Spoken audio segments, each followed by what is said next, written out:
When most people think about commercial real estate, they picture the transaction. Why? Because the transaction is often viewed as the milestone. A lease that was signed, a building that was sold, a shopping center that was acquired. Now, new ownership may maintain the existing strategy or pursue a new vision, a major capital investment, redevelopment project, a repositioning effort. And those events matter, but they represent only a small part of the story. Commercial real estate is not simply about acquiring, developing, leasing, or selling real estate.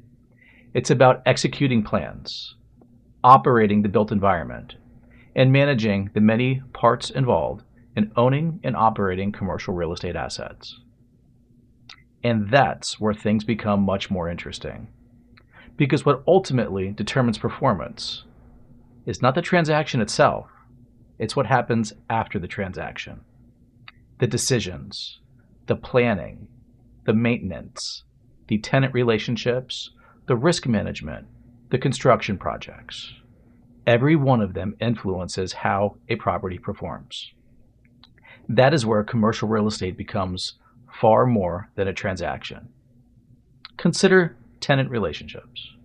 A lease may create value, but a lease does not guarantee revenue forever. Tenants have expectations, questions, concerns, operational needs.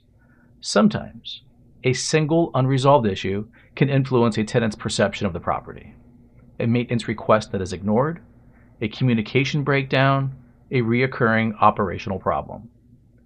Tenant retention often depends on the cumulative effect of many interactions over time.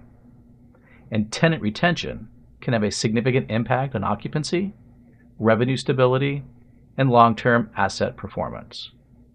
Let's consider building systems.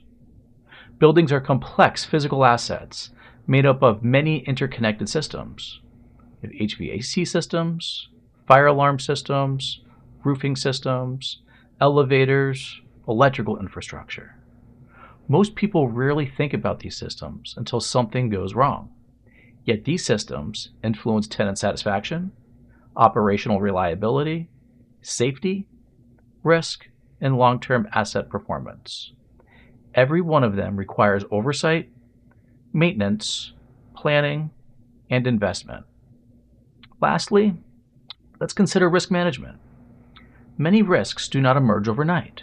They develop gradually through deferred maintenance, compliance deficiencies, vendor management issues, emergency preparedness gaps, documentation weaknesses, and insurance and liability concerns.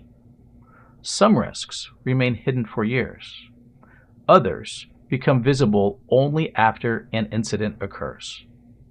Effective risk management is often less about reacting to problems and more about identifying and addressing potential issues before they become significant events. The transaction matters. Development matters. Leasing matters. Investment decisions matter. But they are only the beginning. A transaction represents a moment. Performance is shaped by everything that follows. If that sounds interesting to you, I invite you to follow along. Explore the CREXOM website, review our free case study library, and join us as we examine the decisions, challenges, and realities that shape commercial real estate performance.